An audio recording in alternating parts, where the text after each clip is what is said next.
આવી જોઈએ. એવી જ રીતે હું અને તમે જ્યારે બહુ જ ક્રોધાગ્નિમાં પડીએ ત્યારે શાસ્ત્રકાર કહે છે એટલું જ વિચારવાનું કે મારા મા બાપ કોણ છે, મારું કુળ કોણ છે, હું કઈ ધરતીમાં છું, હું કોનું સંતાન છું. બાપ ક્યારે આપણને આપણા પૂર્વજ અને આપણા કુળની પરંપરાની સ્મૃતિ જો સતત દિમાગમાં બેસી જશે તો આપ મેળાએ સ્વભાવથી પ્રભાવથી આવેલો એ આક્રોશ આ ક્રોધ આપ મેળે સમેટાઈ જશે. અગ્નિનો સ્વભાવ છે તે કે તમે એને સળગાવો ને એટલે ગમે એટલી આમ ઉલટી રાખો ને તો અગ્નિ ઉપર જ જાય, અગ્નિ નીચે ના આવે. તમે સળગાવો એનો સ્વભાવ ઉપર જ જવાની કોશિશ કરે. દીવાસળી સળગાવીને આમ ઉલટી કરો તો આંગળી પાડે પણ એ નીચે ન જાય, ઉપર જ જાય. અગ્નિનો સ્વભાવ છે. ક્રોધાગ્નિનો સ્વભાવ છે કે એકવાર ક્રોધાગ્નિમાં પ્રવેશ કરી જાય પછી ઉપર જ જાય. હું કહું એ જ સત્ય, હું કહું એ જ સત્ય, હું કહું એ જ સત્ય, મારું જ બધું સત્ય, મારું જ સત્ય. આપણે આપણું સત્યને જગતમાં જાહેર કરવા માંગીએ છીએ, સારી વસ્તુ, પણ બીજાના સત્યને કબૂલ કરતા પણ શીખો.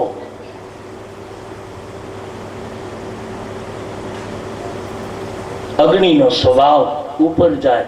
પાણીનો સ્વભાવ છે ગમે એટલું ઊંચું ઉછાળો નીચે જ આવે, નીચે જ આવે, નીચે જ આવે. કરો પાણીનો ઉપર કા, નીચે જ આવે, ઉપર ન જાય. અગ્નિ ગમે એટલી નીચે જવાનો ઉપર જાય, કારણ કે ક્રોધાગ્નિ છે. એ ઉન્નતિ છે કે હું ધારું એ જ થઈ શકે નહીં. બાપ શાસ્ત્રકારે કહ્યું છે ત્યારે માણસ ત્રણ વસ્તુને, પોતાના સ્વભાવને, પોતાના જીવનના પ્રભાવને, પોતાની પરંપરાને, જેમાં જે બાપ જે કુળમાં જે પરંપરાના છીએ એ પરંપરાના પૂર્વજને યાદ કરી. બાપ કદાચ જેની સાથે છે એનો સ્વભાવ આપણને ન પણ અનુકૂળ પડતો હોય એવું બની શકે, ત્યારે એના પછીની પેઢીને યાદ કરીને પણ માણસ પોતાના સ્વભાવ પોતાના પ્રભાવને સમજી શકે. એટલા માટે આપણે ત્યાં કહેવાયું છે, ગવાયું છે, બસ એટલી સમજ નહીં પરવરે દીધા, બસ એટલી સમજ નહીં પરવરે દીધા. સુખ જ્યારે મળે ત્યારે બધાના વિચાર દેજે.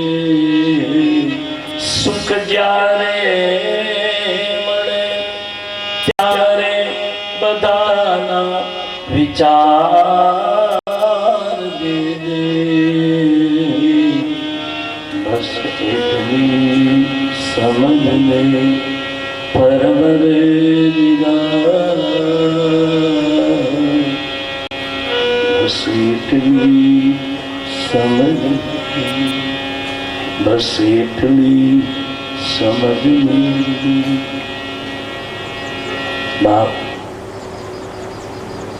આજ જયંતની સ્થિતિ નારદજી કહ્યું તું અપરાધી રામનો છે, જાનકીનો છે.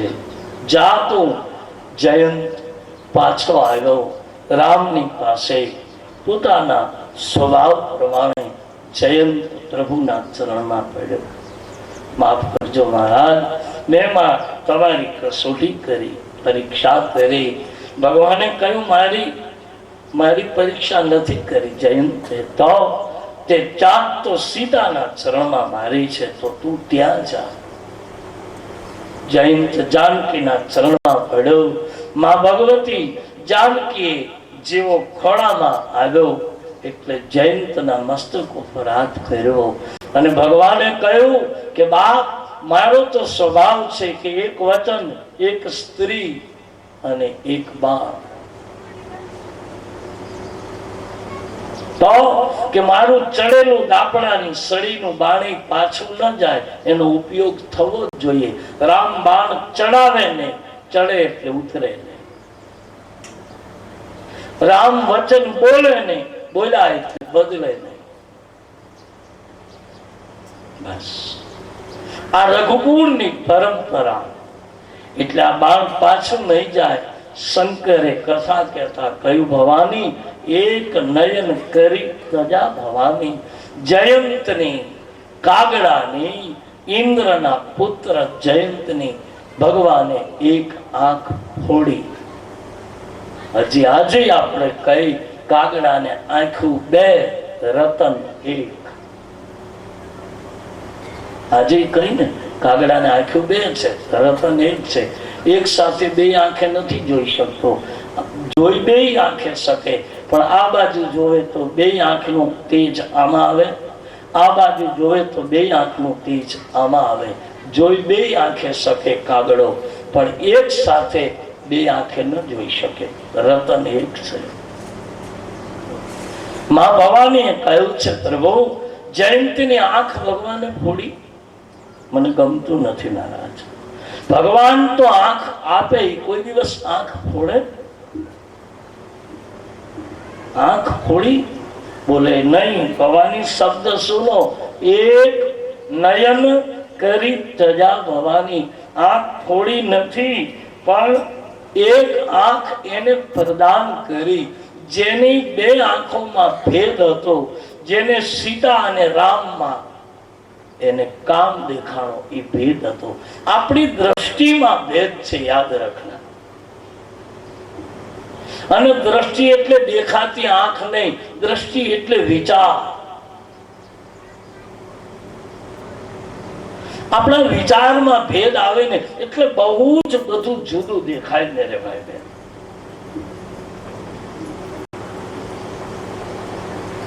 પતિની માતા સાસુ જ છે, આમ જોઈએ તો માં જ છે.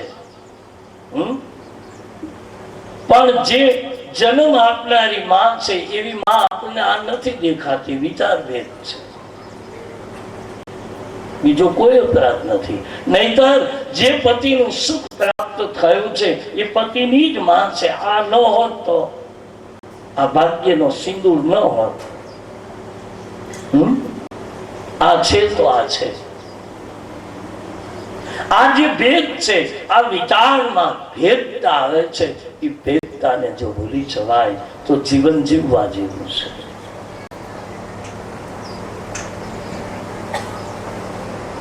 બહુ જ સુખમય જીવન જીવવા જેવું છે મેરે ભાઈ બહેન.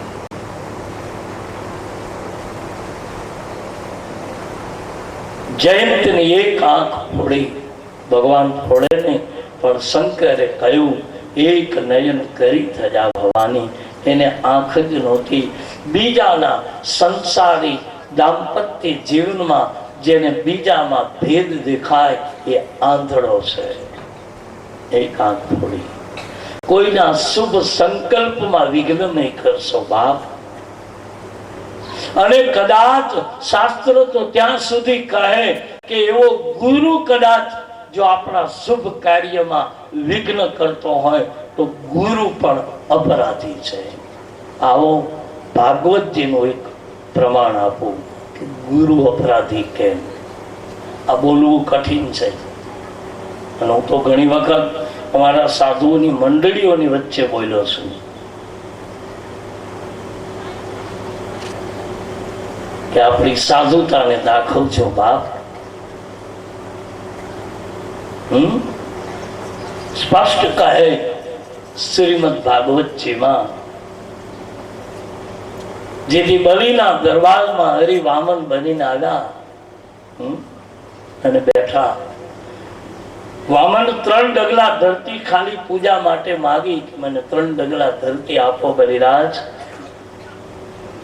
બલિએ કહ્યું મહારાજ 3 ડગલા શું મારું શાસન માગી લો, પણ મારા આ દરબારમાંથી વિપ્ર ખાલી હાથે ન જવું જોઈએ. યાની તમારી યાચના પરિપૂર્ણ થવી. સાધુ માંગે નહીં, બ્રાહ્મણ માંગે નહીં, પણ કદાચ કોઈ માણસ, કોઈ વિપ્ર કોઈ સાધુ યાચક બની અને તમારી પાસે કદાચ યાચના કરે અને ઈશ્વરે જો આપણને એટલી ક્ષમતા આપી હોય તો બાપ સાધુ સંત અને વિપ્ર આની યાચકપણું કદાચ કરે તો બાપ એની યાચના પૂર્ણ કરજો. મારી તમારી 7 પેઢીનું કલ્યાણ થશે. વિપ્ર માગે જ નહીં, બ્રાહ્મણ માગે જ નહીં, સાધુ માગે જ નહીં, પણ કદાચ કોઈ કારણોસર યાચક બની અને જેથી તમારી લાયકાતી જોઈ અને માણસના મુખમાંથી શબ્દ નીકળે. બાપ બડાઈ નથી કરતો, પણ મને મારા ગુરુના પ્રતાપે, હનુમાનજીના પ્રતાપે આવા ઘણા સેવકો મળ્યા છે કે બાપુ એક વાર મોઢામાંથી બોલો અમે વેચાઈ જાય. આવા સેવક છે, આ હનુમાનજીની કૃપા છે. પણ હું મારી સાધુતાને દાખવું બાપ, હા, કે હું માંગુ નહીં. માંગુ તો વેચાઈ જાય, હા, સવાલ નથી. કારણ કે એનું જીવન શ્રી હનુમાનજી જેનું સ્મરણ કરી છે એની કૃપા એના ઉપર. અને અમારે તો સાધુનો ધર્મ છે, બ્રાહ્મણનો ધર્મ છે. જેની ઘીરે ટુકડો ખાધો એની આ 5 માળા કરીને ઊભું થવું પડે. જેની ઘીરે ટુકડો ખાધો ત્યાં 5 નામ લઈને ઊભું થવું પડે. કારણ નહીતર અન્ન અમને પચતું નથી. ભોગ રોગ બની જાય છે.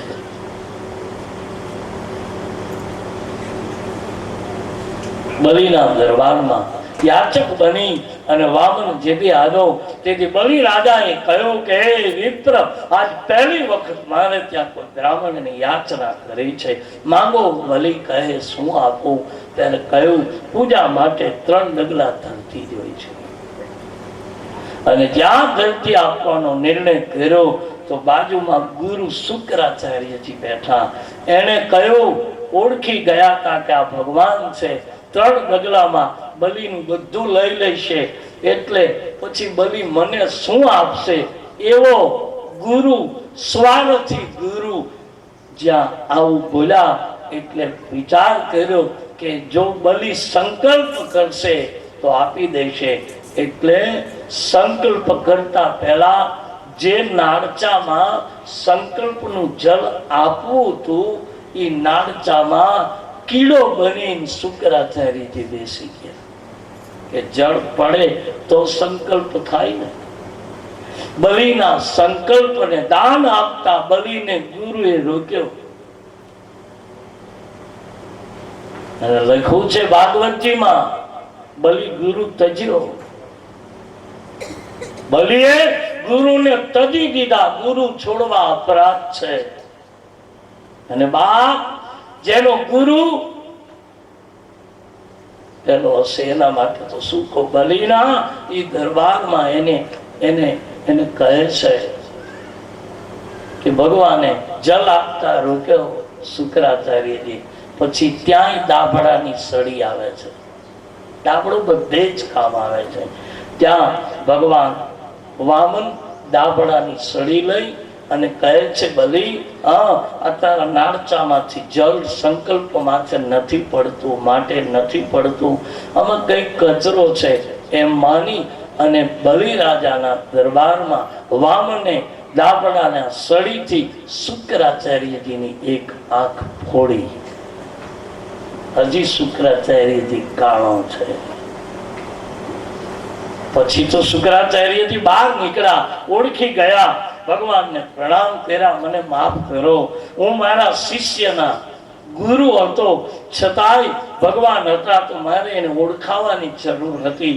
એના બદલે ઈશ્વરને આપતા મારા ચેલાને મેં રોક્યો, એનું પરિણામ મને મળ્યું. તમે મારી આંખ ફોડી. ભગવાને કહ્યું છે, બા શુક્રાચાર્ય, તમે વિપ્ર છો, તમારી આંખ હું ન ફોડું તો તમારી આંખ નથી ફોડી. તમારી આંખમાં એટલે બુદ્ધિમાં 2 વિચારો હતા કે દઉં કે ન દઉં, દેવા દઉં કે દેવા ન દઉં. એ 2 વિચાર હતા એટલે મેં તમારો એક વિચાર કર્યો છે, આંખ નથી ફોડી. અહીંયા જયંતની આંખ રામ એક કરે છે. ભાગવતજીમાં શુક્રાચાર્યજીની આંખ વામન એક દ્રષ્ટિ કરે છે. અને આવો જેનો સમર્થ ગુરુ, દિલ્હી અમીર ખુસરો લઈ લો, નિજામુદ્દીન ઓલિયા એના ગુરુ,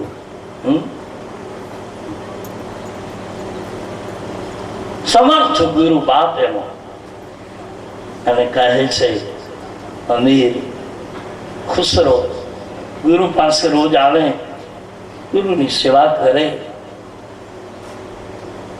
એક દિવસ અમીરને એમ થયું કે આ ગુરુની જો ઝાંખડીઓ મને મળે, પાદુકા મળે, પણ હવે કેમ માગવી ગુરુ પાદુકા? આપે તો સ્વીકારું. અને કહે છે અમીર ખુસરો પછી બહુ વિચાર કરે છે શું કરવું. એમાં એક માણસ આવ્યો, એને આવીને અમીરને કીધું છે કે અમીર, હા બીજું કાંઈ નહીં, તો કે મારે મારી દીકરીના લગ્ન છે, જો કંઈક મદદ કરો તો. અમીરે કહ્યું કે એક કામ કરો, મારા ગુરુ નિજામુદ્દીન છે ત્યાં જાઓ. નિજામુદ્દીન પાસે આવ્યા. એ માણસ આવી રોજ કહે બાપુ દીકરીના લગ્ન છે ને કંઈક મદદ માટે આવું છું. એક દિવસ નિજામુદ્દીન બહુ જ ખુશ હતા, એટલે એને કીધું કે બાપ દીકરીના લગ્ન છે ને કે આ મદદ જોઈ છે ને કે જો મારી આ ચાખડીઓ પડી લઈ છે.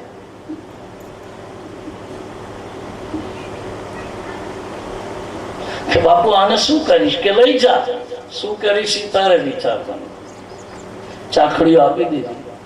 એ માણસ લઈને નીકળો, અને જેવો નીકળો એટલે અહીંયા અમીર ખુસરો એને યાદ આવ્યા.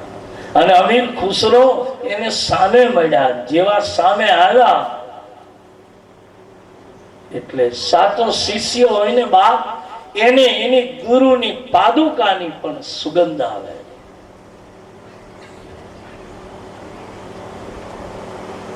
અમીર ખુસરાને એના ગુરુની પાદુકાની સુગંધ આવી. જેમ મેં કહ્યું હતું ને કે જન્મેલા 1.5 મહિનાના બાળકને એને માના શરીરની સુગંધ આવે છે. એટલે બાળક રડતું નથી મા પાસે જાય તો. અને અમીર ખુસરો કહે છે કે બાપ શું છે આમાં? કે બોલે આમાં પાદુકા છે. કોની? કે નિજામુદ્દીને આપી છે. બોલે પાદુકા આપવી છે? કે હા. કે પાદુકા ના તમે શું આપશો? કહે છે 3 ઊંટ ભરેલા હતા સોના મોરના, એ 3 ઊંટ આપી દે છે. અને દીકરીના લગ્ન થાય છે. આ છે નિજામુદ્દીન અને અમીર ખુસરાનો પ્રેમ. મેરે ભાઈ બહેન, અહીંયા ભગવાન જયંતની એક દ્રષ્ટિ કરે અને તુલસીદાસજી લખે એક દ્રષ્ટિ કર્યા પછી જયંત ગયો. ભગવાનને એમ થયું ચિત્રકૂટમાં બધા લોકો મને ઓળખે છે, ઓળખવા લાગ્યા છે, મારો વધારે પરિચયને થાય. એટલા માટે ભગવાન રામ ચિત્રકૂટથી આગળ વધે, પંચવટી પર હારે આવીએ, 1-2 મિનિટ હરિનામ ગાઈએ અને પછી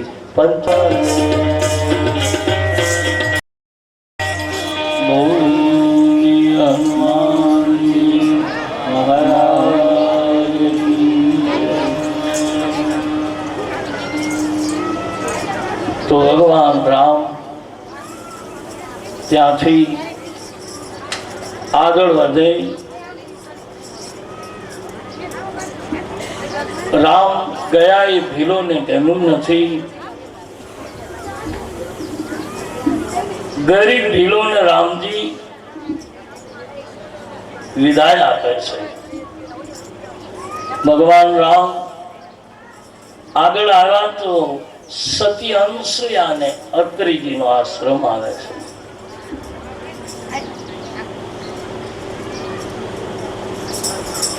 અત્રિનો આનંદ ક્યાંય સમાતો નથી. સ્વાગત કર્યું છે, કંદમૂળ ફળ અર્પિત કર્યા છે ભગવાનને અને સ્તુતિ કરી છે. नमामि भक्तवत्सलं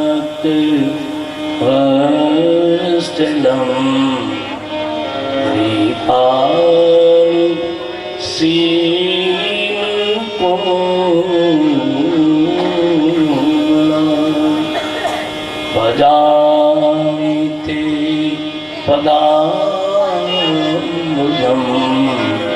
काकानि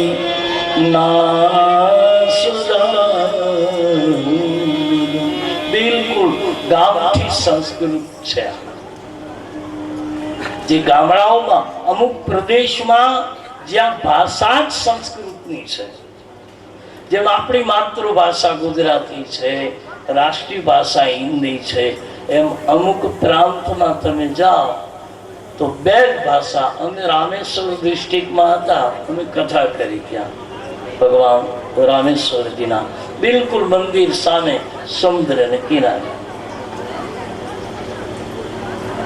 અહીંયા અમારી કથા હતી, સામે રામેશ્વર દાદા, આ બાજુ દરિયો પાછળ, બિલકુલ બંનેની વચ્ચે રામકથા કરી. ત્યારે ત્યાંના લોકોને મળતા આવતા, ત્યારે બસ એની પાસે બે જ ભાષા. એમ કહે કે બાપુ કાં તો ઇંગ્લિશમાં બોલો તો અમે સમજીએ, કાં સંસ્કૃતમાં બોલો તો સમજીએ.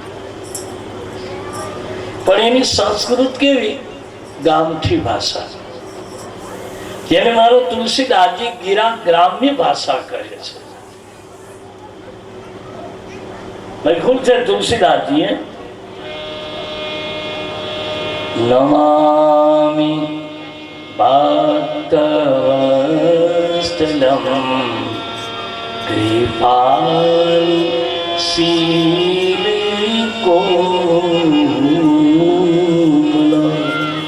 સંસ્કૃત છે. ભજામિ તે પદામ્બુજં અકામિ નાસદામદમ.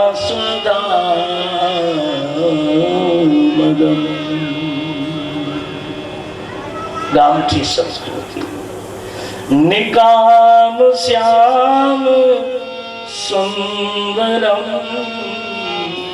હે ભવાંબોનાથ મંદિરમ. તમે પ્રફુલ્લ કંજલોચનમ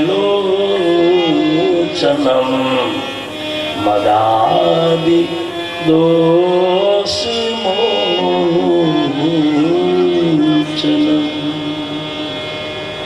બડી સુંદર સ્તુતિ છે. અત્રિ અનસુયાજીએ સ્તુતિ કરી. ધ્યાન દીजिए मेरे भाई बहन, અત્યાર સુધી રામાયણમાં, રામચરિતમાનસમાં તુલસીદાસજીએ પુરુષ ધર્મ બતાવ્યો. સીતાને ફૂલમાળા પહેરાવી, ફૂલનો ગજરો નાખ્યો, રામે માથું ઓઢ્યું. પુરુષ ધર્મ, એક આદર્શ પતિનો ધર્મ શું છે બતાવ્યો. હવે મારા દેશની નારીનો ધર્મ પતિ માટે શું છે એ અનસુયાજી સમજાવે છે. પહેલા પુરુષ ધર્મ રામ દ્વારા, હવે અનસુયા દ્વારા નારીનો ધર્મ. ભગવાન આવ્યા, અત્રિ અનસુયાજી પૂજા કરી, સ્વાગત કર્યું, કંદમૂળ ફળ અર્પિત કર્યા. અત્રિ સ્વાગત કરીને કહ્યું, પ્રભુ એક રાત્રિ મુકામ કરો. સતી અનસુયા એટલે એ વખતની બાપ પાતિવ્રત્ય ધર્મની આચાર્ય ગણાય. હા, એ અનસુયા. અને સતી અનસુયાજી રોક્યા. અને અનસુયા એટલે ગુરુ વશિષ્ઠજીના પત્ની અરુંધતી, અરુંધતીના સગા બેન છે સતી અનસુયા. ધ્યાન દીजिए मेरे भाई बहन. हाँ, અનસુયાજી રાત્રિએ બેઠા છે. જાનકી આવ્યા. માં જાનકીએ પ્રણામ કરીને કહ્યું, માં મને નારી ધર્મનો ઉપદેશ આપો ને. અનસુયાની આંખ ભીંજાઈ ગઈ. અંસુયાએ કહ્યું છે, પ્રભુ બેટા વૈદેહી, હું શું તમને નારી ધર્મ શીખવું? તમે તો બાપ જગદંબા છો. ઠીક છે માં, પણ મને ઉપદેશ આપો. ત્યારે સતી અનસુયાજીએ કહ્યું કે તમને શું આપું, પણ તમારા વતી આ જગતની નારીઓને કંઈક મળે એટલે આવો સંવાદ કરી. આમ કહી જાનકીજીને અનસુયાજી કહે, બેટા જાનકી, આ જગતમાં 4 પ્રકારની સ્ત્રી છે. કોઈને ઊંચો હાથ મારે કરાવવો નથી, કોઈએ કરવાનો નથી, પણ 4 નારીઓના નામ લખ્યા છે, એ હું બોલીશ. સતી અનસુયા કહે છે, જાનકી સાંભળે છે, લખ્યું છે, એ હું તમને કહું છું. આમાં મારું કાંઈ નથી. એટલે 4 પ્રકારની સ્ત્રી એ લખી છે, એ 4ના હું નામ આપીશ. તમારે કોઈને કહેવાનું નથી, ઊંચો હાથ કરવાનો નથી. તમે તમારા હૃદય હાથ રાખી પૂછી લેજો કે આ 4માંથી હું કઈ નારી છું. મનમાં સમજી લેજો. પછી કેવું હોય તો ધીરે ધીરે કહેજો.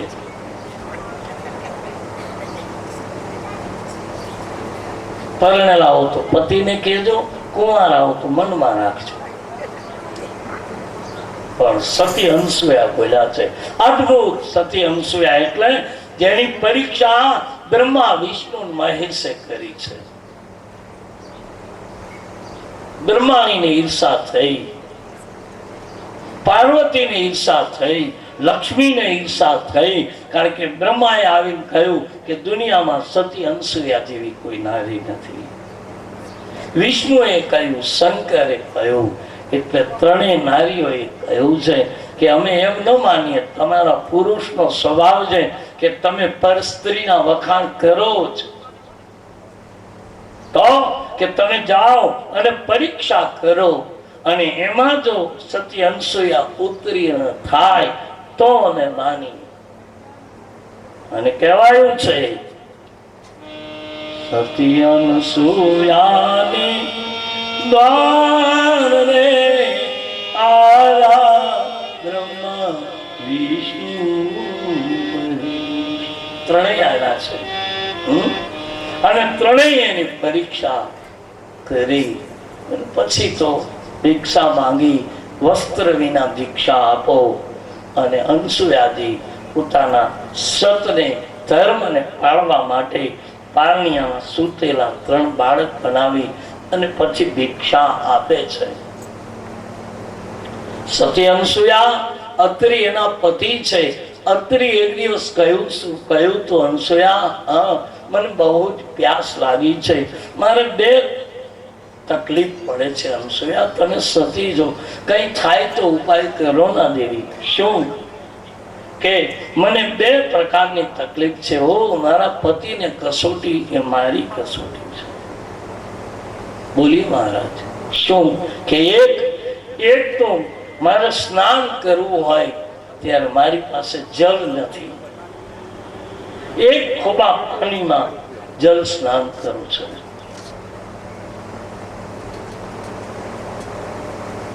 બીજું, ક્યારેક અનસુયા, તમે તો સતી જો, ખબર નથી પડવા દેતા, પણ ક્યારેક જળ વિનાના આપણે દિવસો વિતાવવા પડે છે.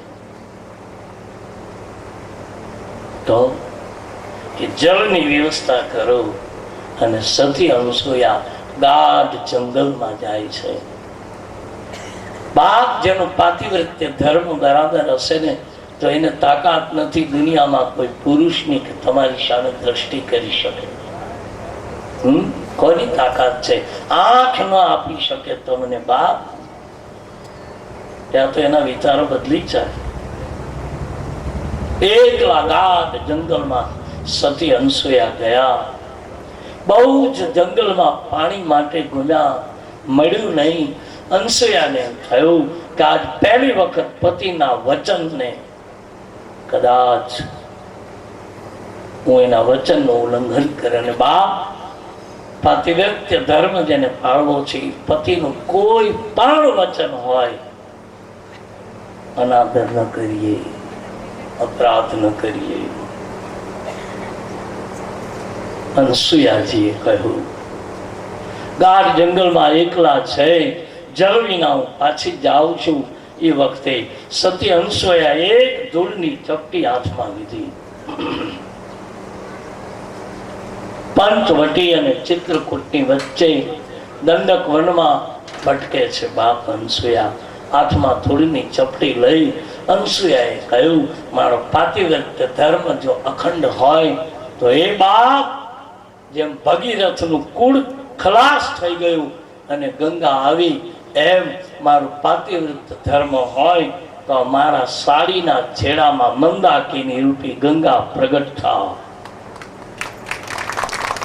અને જ્યાં સતી અનસૂયા આટલું બોલ્યા કે આકાશમાંથી ગંગાની ધારા આવી, સતી અનસૂયાના ખોળામાં આવી. એ સાડીના છેડામાં જેમ કોઈ વસ્તુ બાંધે એમ સતી અનસૂયાએ છેડામાં મંદાકિની નદીને બાંધી લીધી. સાડીના છેડામાં લઈને આવ્યા. ચિત્રકૂટની નજીક અનસૂયાએ અત્રિના આશ્રમની નજીક ધરતીમાં એક ખાડો ગાળ્યો અને એમાં છેડામાં લાવેલું પાણી પધરાવ્યું. હજી આજ તમે જાઓ એટલે હજી આજે મંદાકિની એમને ભરી છે. આજ જાઓ. યુગો વીતી ગયા, હજી ભરી છે. અમે તો એની વચ્ચે ઉભા રહીને મેં તો હું તો મારો ચોપાઈ વિષય ને એટલે મંદાકિનીમાં ચિત્રકૂટ કથા કરી, પછી સ્નાન કરવા ગયા મંદાકિની, પછી મંદાકિનીના જલમાં ઉભા રહી અને અમે તો તુલસીની ચોપાઈઓ. મને તો આ તુરંત યાદ આવી. સતી અનસૂયાજીના આ સુંદર શબ્દો મને યાદ આવ્યા. આવો અત્રિના આશ્રમની ચોપાઈ ગાઈએ. સકલ મુનિ સન વિદા કરાઈ, સીતા સહિત ચલે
Ram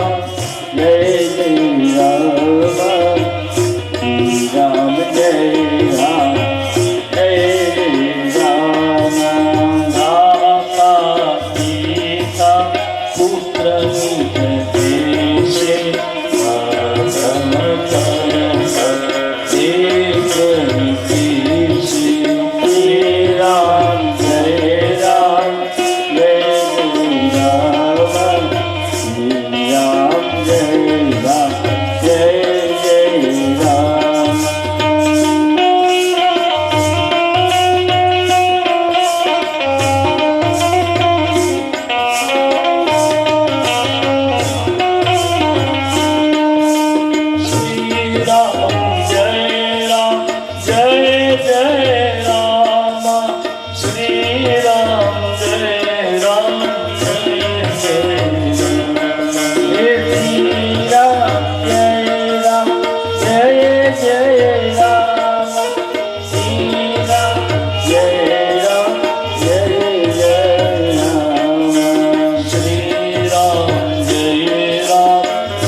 અને સકલ કરમ સમુજાઈ આગે સુનહી તે બાવતરગી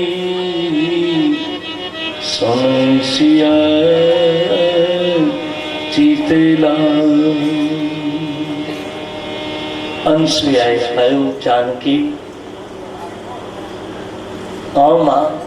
આ દુનિયામાં 4 પ્રકારની સ્ત્રી છે. પહેલો પ્રકાર છે ઉત્તમ, બીજા પ્રકારની સ્ત્રી છે મધ્યમ, ત્રીજા પ્રકારની સ્ત્રી છે નીચ, ચોથા પ્રકારની સ્ત્રી છે લઘુ માની કનિષ્ઠ. હવે ચારેયનું વિશેષણ સુનો. અનસુયાએ કહ્યું, જાનકી ઉત્તમ પ્રકારની સ્ત્રી એ છે કે જેને સ્વપ્નમાં પોતાના પતિ સિવાય કોઈ ન દેખાય. વિચાર, આંખથી તો જગત જોવું પડે. કદાચ ભગવાન પ્રગટ થાય તો ભગવાનને પણ એમ કહે કે હું તમને ઓળખતી નથી, તમે મારા પતિના રૂપમાં આવો. તો એટલે જ આપણે આગળ જોઈ ગયા કે સતી વૃંદાને ત્યાં ભગવાન વિષ્ણુ નહીં જાલંધર બની ગયા. નહીતર સતી વૃંદા એની સેવા ન કરત, ભગવાન થઈને ગયા હોત તો ન કરત, પણ જાલંધર નું રૂપ લીધું એટલે સતી સેવા કરી. તો પહેલી ઉત્તમ પ્રકારની સ્ત્રી, અને ઉત્તમ પ્રકારની આ સ્ત્રી કે ભગવાનને પણ એમ કહી દે કે તમે મારા પતિના રૂપમાં આપો. જેને પિક્ચર જોયા છે, બહુ સિરિયલો જોવાય છે, જોવે છે, કદાચ યુવાનીમાં અમુક વર્ષો પહેલા પિક્ચરો પણ જોયા હશે. અમે જોતા પણ ગુજરાતી, હિન્દીમાં તો આપણને કઈ ખબર પડે નહીં. એ ક્યારેક ક્યારેક, બહુ આપણે બહુ ઇન્ટરેસ્ટ નહોતો, પણ આમ ક્યારેક ક્યારેક પંચભૌતિક કાયા છે ને બાપ, એટલે શરીર બધા જ સુખો માગે છે, ટેવ છે. હા, કાનના સુખ, આંખના સુખ, તમામ ઇન્દ્રિયોના સુખ શરીર માગે છે, મનને ચંચલ કરીને દોડાવે છે. સુખ બધા જ ક્ષણિક છે. હા, કહે છે કે ત્યારે વહેલા વર્ષો પહેલા એક પિક્ચર આવેલું, જેને જોયું હશે ને ખબર હશે, એમાં આ છે કથા.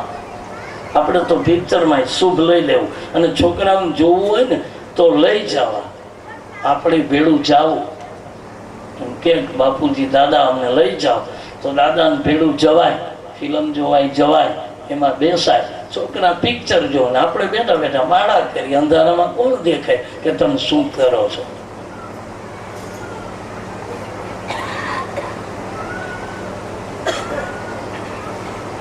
પણ નહીં, અનાદર નહીં કરશો નહીં. એનો જે જગતનો પ્રવાહ છે ને, એ પ્રવાહને ભૂલો મત મેરે ભાઈ બહેન. સુખ ને શાંતિથી જીવવું હોય તો પ્રવાહ ન છોડો. જે પ્રવાહ છોડી દે ને એ પછી રહી જાય. નહીં હવે તમે જાઓ ને અમે ન આવીએ, અમે હવે પિક્ચરમાં જાઓ ને, બેસો ને, ઓરડા બંધ કરીને સિરિયલ તો તમે જુઓ છો, પણ જગ દેખ નહીં. આવું ન કરો. જેમ છે એમ જગતમાં જાહેર થાવ ને બા.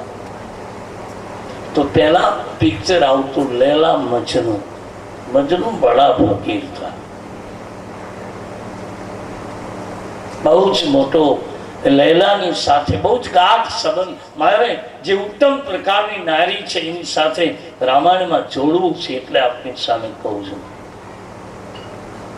પછી કહે છે મજનુ લૈલાના સ્નેહમાં, પ્રેમમાં, લાગણીમાં, એના શીલમાં, એના ઉત્સાહમાં એટલો બધો આબદ્ધ થયો પ્રેમમાં કે કહે છે કે મજનુ ગયા પછી, લૈલા ગયા પછી મજનુ ફકીર એક નદીના કિનારે બધું છોડી પછી ફકીર થઈ અને નદીને કિનારે બેસી જાય છે. આખી સ્ટોરી છે પિક્ચરમાં.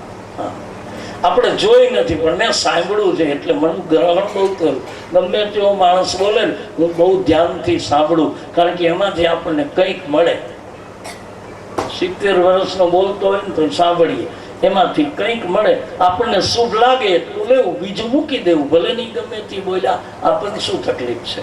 આપણે કેટલું જરૂરી સ્વીકારી લેવું. છોકરું એક વાત કરતું હોય ને તોય એમાંથી આપણને કંઈક મળે. એની ભાષામાં એ બોલતું હોય તો આપણને એને ખબર ન હોય, આપણને એમાંથી ઘણું સુખ મળે. એવું નથી હોતું.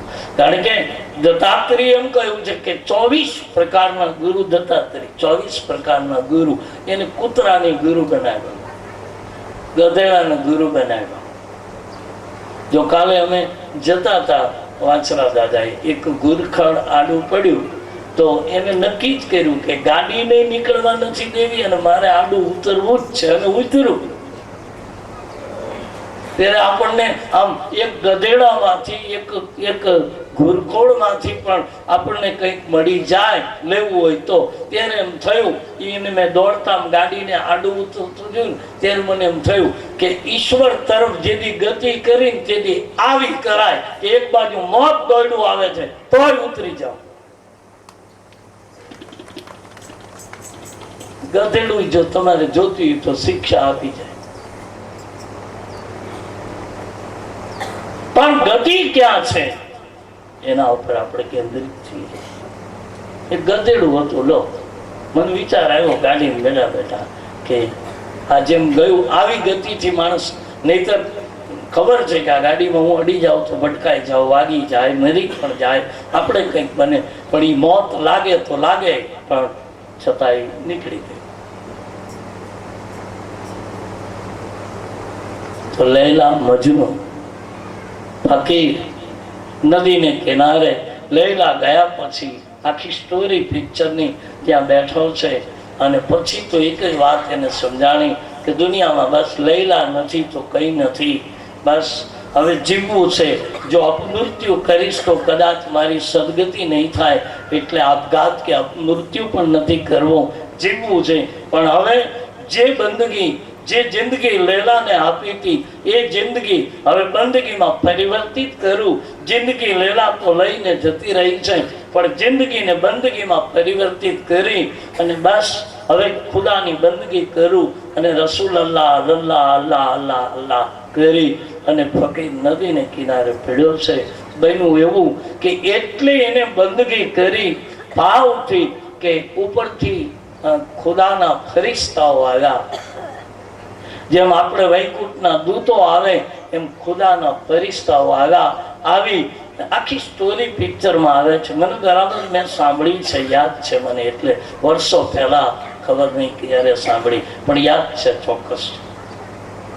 પછી કહે છે કે ફકીર ને ત્યાં એ ખુદાના બધા ફરિશ્તાઓ આવે અને ફરિશ્તાઓએ આવીને કહ્યું કે ચાલો તમારી બંદગી, તમારો ભાવ, તમારી આ સ્નેહ જોઈ ખુદાએ તમને આમનમ સદે બોલાવ્યા છે, તમે આવો.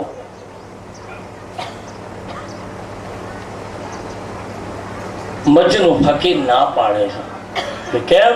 કે મારે ખુદાનું કાંઈ કામ નથી, તો કે મેં ખુદાની બંદગી કરી જ નથી, તો કે હું તો મારી લૈલાની બંદગી કરું છું. નમાઝ પડું તો લૈલા લૈલા લૈલા લૈલા, એક સમય ભોજન કરું છું તો ભોજનના કોળિયામાં લૈલા લૈલા લૈલા. તો કે લૈલાની સાથે લહિલ્લા લહિલ્લા લહિલ્લા અલ્લાહ પણ આવી જાય છે કે હશે, તો મને ખબર નહીં. બોલે તો કે ખુદાને કહેજો એને કામ હોય તો આ નદીને કિનારે બેઠો છું, ખુદાને અહીંયા મોકલો, મારે કઈ કામ ખુદાનું નથી. પછી ફરિશ્તાઓ જાય છે. ઇતિહાસ કહે છે પિક્ચરની સ્ટોરીનો કે ખુદાને જઈને કહે છે કે ભાઈ એ તો ના પાડે છે કે ભાઈ મારે ખુદાનું કંઈ કામ નથી, એ તો લૈલાને જપે છે, ભજે છે અને આખો દિવસ લૈલા લૈલા કરે છે, તો કે તમારે કામ હોય તો જાઓ, એ નહીં આવે. પણ જેવા ફકીરની સામેથી પેલા ફરિશ્તાઓ ગયા એટલે ફકીરે કહ્યું કે ખુદાને કહેજો કે આવે, પણ ચોક્કસ કહેજો કે ખુદા બની ન આવે. કેમ? કે હું ખુદાને ઓળખતો નથી, જો મને મળવા આવે તો મારી લૈલા બનીને આવે તો હું એને ઓળખીશ. અને બાપ ખુદા આવ્યા, તેથી લૈલા બનીને આવ્યા. જ્યાં ફકીરે લૈલાને જોઈ છે, ઊભો થાય છે અને પછી લૈલાને કહે છે પંચ ભૌતિક કાયામાં હું તને આજ પહેલી વખત જોઉં છું. અને પછી જ્યાં બીજી દ્રષ્ટિ કરી તો લૈલામાં ખુદા પણ દેખાય છે, જ્યાં પરિપૂર્ણ સંપૂર્ણ પ્રેમ પ્રગટ થાય છે. અને બાપ ત્યાં આપણા આ પંચ ભૌતિક શરીરમાં પણ પ્રભુ દર્શન થાય છે. નહીં તો ક્ષિતિજલ પાવક ગગન અધમ શરીરા, પંચ ભૌતિક ગગન અધમ શરીરા, આવું રામાયણમાં લખ્યું છે. તો પહેલા પ્રકારની સ્ત્રી છે ઉત્તમ, અને ઉત્તમ પ્રકારની સ્ત્રી એ છે બાપ જેને સપનમાં પોતાના પતિ સિવાય દેખાય નહીં. અને બીજી છે મધ્યમ. મધ્યમ પ્રકારની સ્ત્રી એ છે કે બીજા પુરુષને જુએ પણ કાં તો ભાઈ, કાં તો પિતા, કાં તો પુત્ર, આવા ભાવથી જુએ. ત્રીજા પ્રકારની સ્ત્રી એ છે એનું મન બગડે પણ એનો ધર્મ, એના કુટુંબની પરંપરા અટકાવે. આમ ન બોલાય, આમ તકરાર ન કરાય, આમ કલહ ઉત્પન્ન કુટુંબમાં ન કરાવાય, સંસ્કૃતિથી ભિન્ન પગલું ન ભરાય, મન વિકૃત બને પણ ધર્મ, એની પરંપરા, એના કુટુંબ, એનો વંશ એને રોકે કે મારાથી આમ ન થાય. આ છે બીજા પ્રકારની સ્ત્રી. ત્રીજા પ્રકારની સ્ત્રી એ છે બાપ એને પરંપરા પણ ન રોકે અને ધર્મ કશું જ અટકાવી ન શકે, બલિદાન આપે કોઈ પણ પરવા કર્યા વિના, કાં તો એને કોઈનું દબાણ છે અને કાં એને સમયનો અભાવ છે. બસ એટલે વિકૃત પગલું ભરતા અટકાયેલી છે. આ છે ત્રીજા પ્રકારની સ્ત્રી.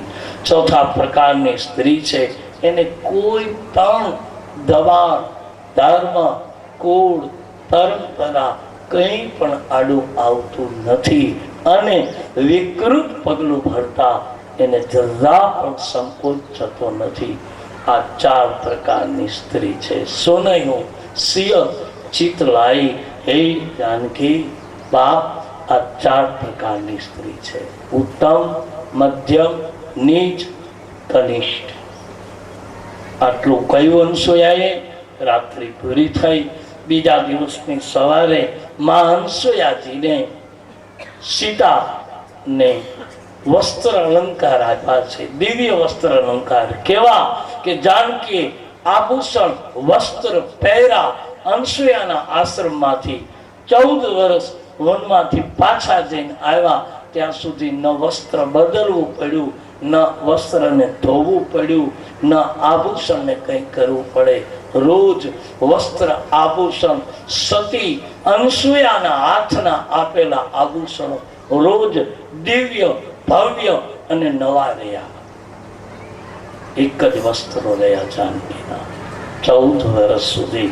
આ સતી અનસુયાજી આવા ધર્મ નારીનો ઉપદેશ આપ્યો અને ભગવાન ત્યાંથી આગળ વધે છે તુલસીની ચોપાઈ કે સાથ. સુનગો સીતા તવ નામ સુમી શ્રી રામ જય રામ જય રામ શ્રી રામ જય રામ જય જય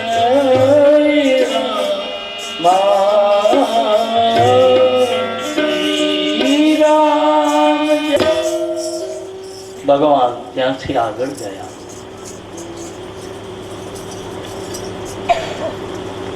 કહે છે અનસુયા માએ નારીનો ધર્મ બોધ આપ્યો અને તુલસી કહે આગળ ગયા તો લખે છે તુલસીદાસજી કે એક સંત મળે છે ઋષિ સરભંગજી. સરભંગ આમ તો બ્રહ્મલોકમાં જતા હતા પણ ખબર પડી ભગવાન આવે છે, સંતે મૃત્યુને રોક્યું અને રોકી શકે.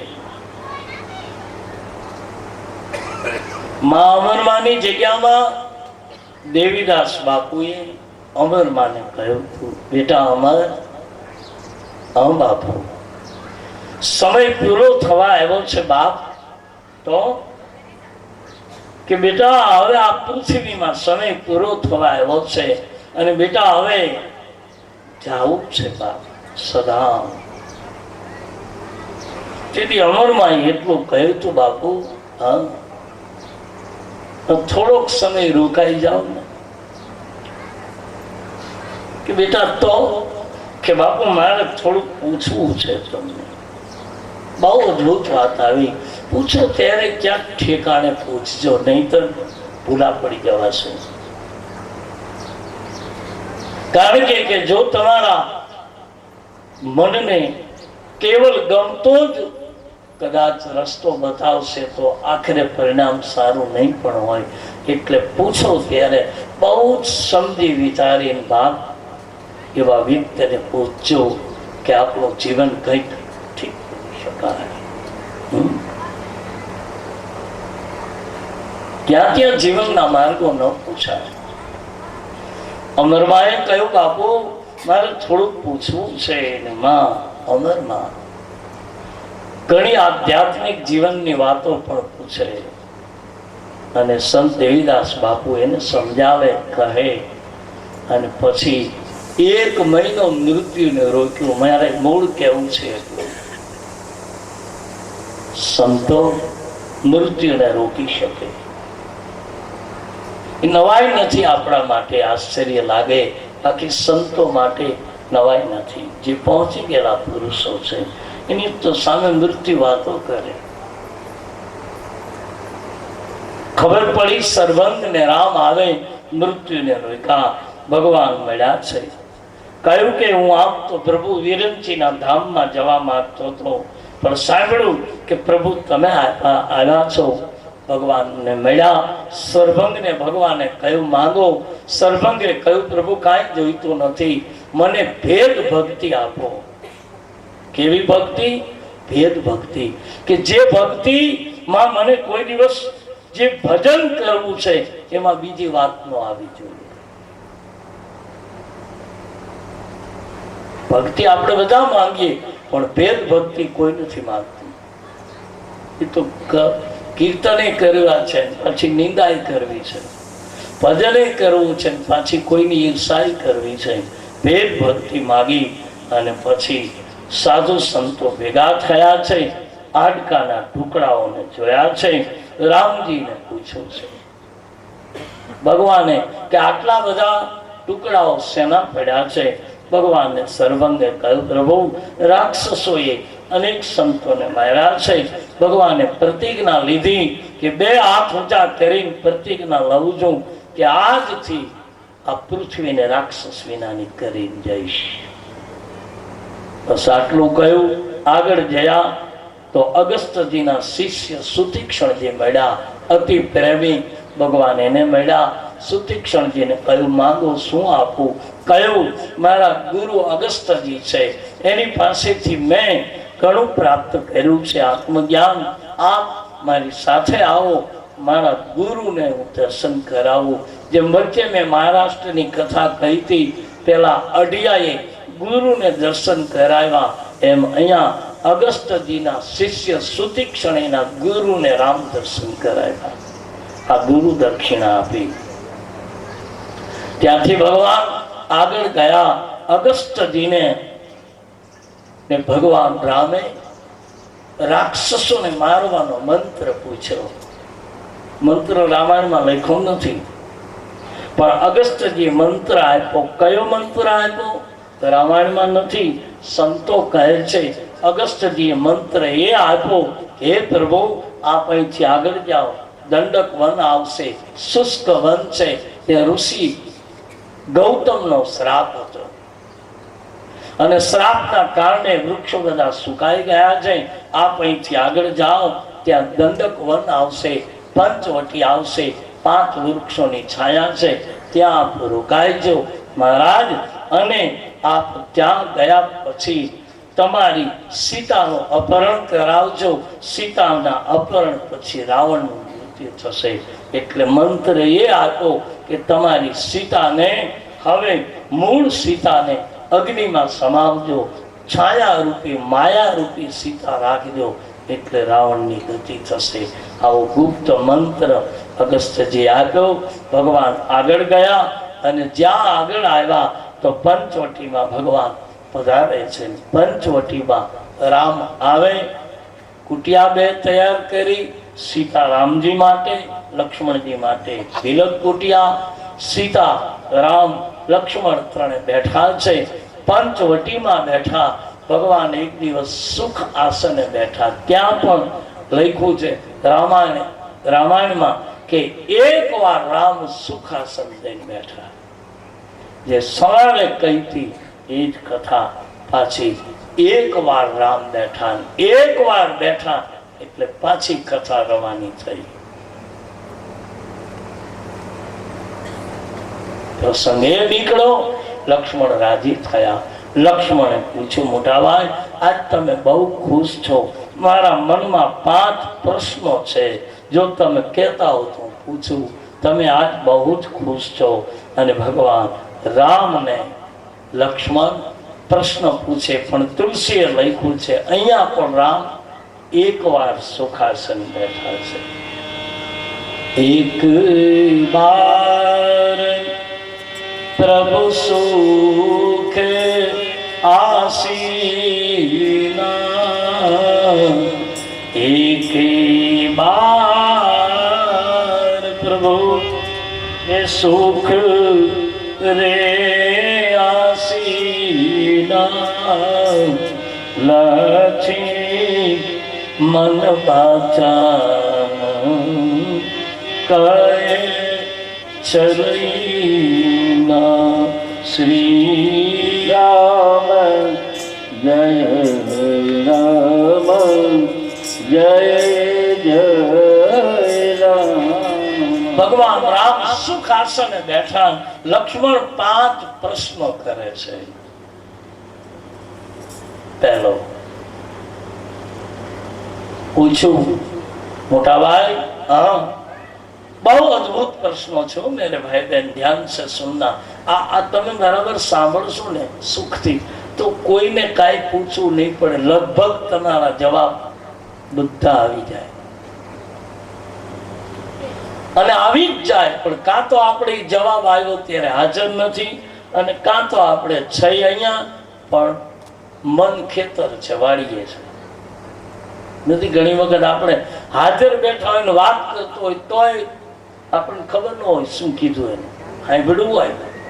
પેલો પૂછે પણ કહ્યું ન તમને કહું છું, સાંભળ્યું નથી કે સાંભળ્યું પણ મારું ધ્યાન વાળીએ હતું. એટલે હોય અહીંયા કે જવાબ કદાચ આવ્યો હોય તો આપણને ન ખ્યાલ. એટલે શંકર વારવાર પાર્વતીને કહ્યું, દેવી ચિત્ત દઈને સાંભળજો. તો 5 પ્રશ્નો લક્ષ્મણના. પહેલો પ્રશ્ન છે, મહારાજ બતાવો આ દુનિયામાં માયા કોને કહેવાય? જે આજે આપણે કહી કે માયા એટલે શું? અને રામે માયાને 6 જ અક્ષરમાં કહી દીધી. 6 અક્ષરની માયા. પણ પેલા 5 પ્રશ્ન કહું. પહેલો પ્રશ્ન માયા. બીજો પ્રશ્ન કર્યો કે મહારાજ જ્ઞાન એટલે શું? બહુ બોલતા આવડી જાય તો જ્ઞાની, બધા જ કીર્તન મોઢે થઈ જાય એટલે જ્ઞાની, સારી સારી વાતો કરી એટલે જ્ઞાની. આ બાપુ 8 દિવસથી બોલે છે તો બાપુ જ્ઞાની નહીં. ભૂલ મત ખાના. યાદ રાખજો, વક્તાને નહીં પકડશો કોઈ દિવસ, એના વક્તવ્યને પકડજો. આપણે માણસ છીએ. હા, ઘણા બધી તો બાપુ બાપુ કથા બધી ભૂલી જાય. બાપુ આવ્યા, બાપુ આવ્યા, બાપુને આમ દો, બાપુને. સારી વસ્તુ છે. પલંગ પીઠ તજી ગોદી ડોરા મારો તુલસી કહે. કારણ કે તો ગાદી તકિયાના બેસવાના ટેવાયેલા થઈ ગયા હોય, એટલે તમે તકીઓ ભૂલી જાઓ તો એમ કે લેતા આવો ને. ध्यान रखना मेरे भाई बहन, वक्ता को मत पकड़िए, वक्तव्य को ભૂલા પડી જવાય. બાપ આપણે સંસારી છીએ એટલે લખ્યું છે કે લક્ષ્મણનો પહેલો પ્રશ્ન માયા કોને કહેવાય. બીજો પ્રશ્ન છે જ્ઞાન એટલે શું. ત્રીજો પ્રશ્ન છે મોટા ભાઈ વૈરાગ્ય કોને કહેવાય. આ બધું મૂકીને વહી જાય વૈરાગી. અને અમારે જોડિયાની સ્કૂલ આનંદે તો લખ્યું છે ત્યાગ ન ટકે